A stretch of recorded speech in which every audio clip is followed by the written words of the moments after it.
So you can see here we've got very good running, and let's just change the scenery a little bit. Go over here and see the train coming around behind the church.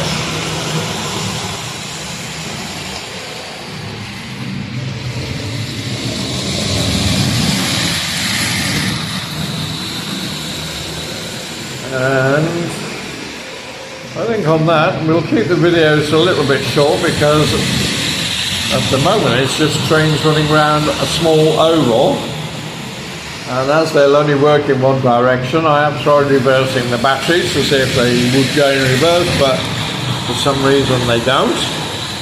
Perhaps it would mean unsoldering the contacts and reversing the contacts.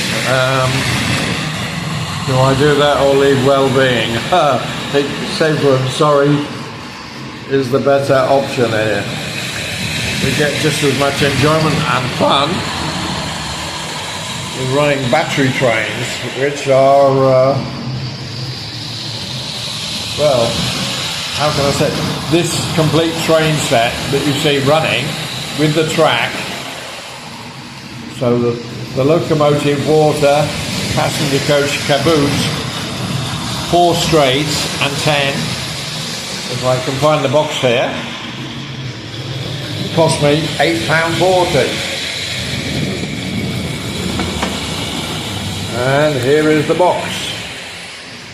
Classic trains, yeah.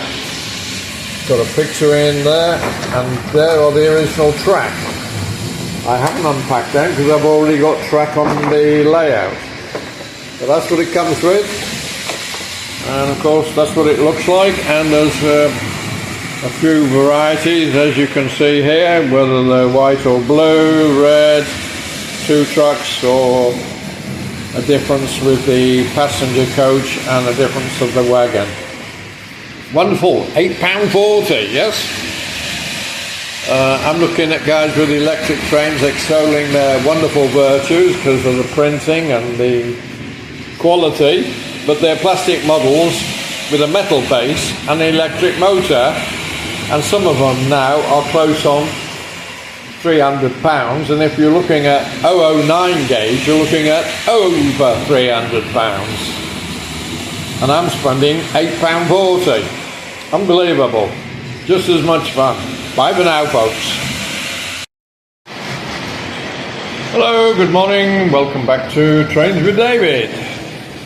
Running my HO locomotive that I've just changed from dark green to light blue, and I wondered how many trucks I could get on, so I put all the trucks on from each set, so that's 1, 2, 3, 4, 5, 6 and a caboose, 7 trucks.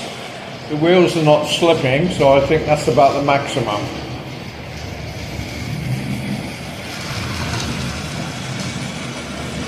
So what I had noticed with running a few days ago is, as I close in here, before gluing the track down, I hadn't pressed this pin down into the socket, so it was up. So I've just used a nail file across it, which has put it down about 0.5 millimetre, so at least it's runnable. What I'm now considering is that as I've got the other side of this board ballasted, I will rip up this track and buy another board and see if I can run the 2 boards lengthways on my living room table. If not, I'll put them side by side and we'll have sort of a square train set layout. What I could do is have it running in like a W format or even a U format. A U format would be better. So I haven't put much in the way of scenery out today, just my cabins and the station with a few people and a few trucks. The water tower I painted last week, put the base green as it was beige, and the tower was beige, and the roof was beige. So I've just used a light brown and a bit of a mix on the actual tank, and sort of a charcoal grey splashed around on the top. So that makes it a bit better. So let's see what else I can do. Well, I tried unsuccessfully to pull all the bogie wagons, but what I've done here is I've changed the locomotive, and my sort of rail king seems much stronger than the other locomotive, this one. The weight is about the same, but I've been watching Indian videos, and this particular style of locomotive is easily able to pull 10 or 12 wagons or coaches. I've got no idea because it runs on the same 2 AA batteries and would appear to be the same sort of locomotive as the other one.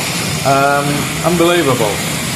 So here we are with 1, 2, 3, 4, 5 bogie wagons, and the rear caboose, which is a normal 2-axle.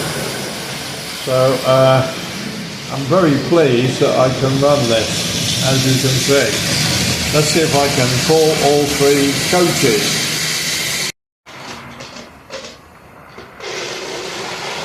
Well, this locomotive has been running for nigh on 8 or 9 months and pulling the 3 carriages, and slows down here. And what I've noticed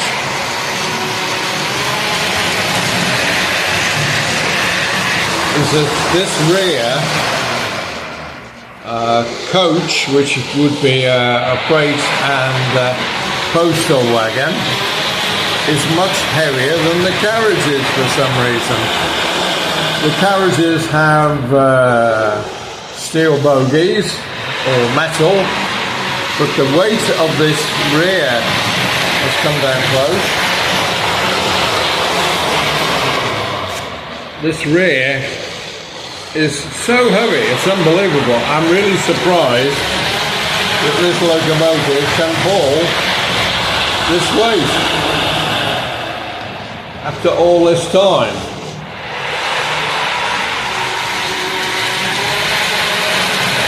The reason it slows down is that I haven't got the curve quite bent in where it meets the straight.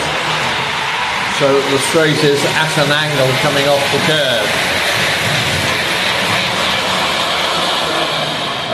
It'll successfully pull the 2 coaches, but with the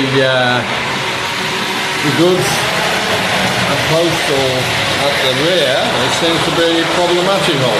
That's a good word. So with that, we'll stop it before we do any damage to the small electrical motor.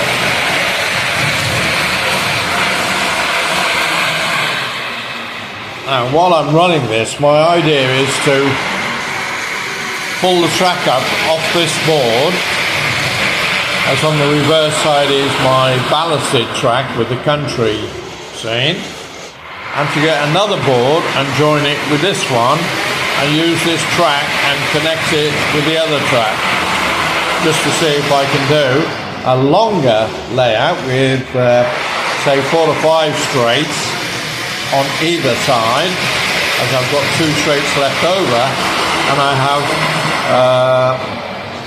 4 straights with my new train set, which I've not put the track out on. So I can make a very large square or a very long elongated track layout, which I think would be maybe stretching it too far. It's a bit of a pun, but never mind. So now this seems to be running. Perhaps I should put the station over there as it slows down for the station. What a great idea. But then it speeds up. Okay. That's it for now. Let me get my brain thinking and see what I can do. Bye for now. Have a great week.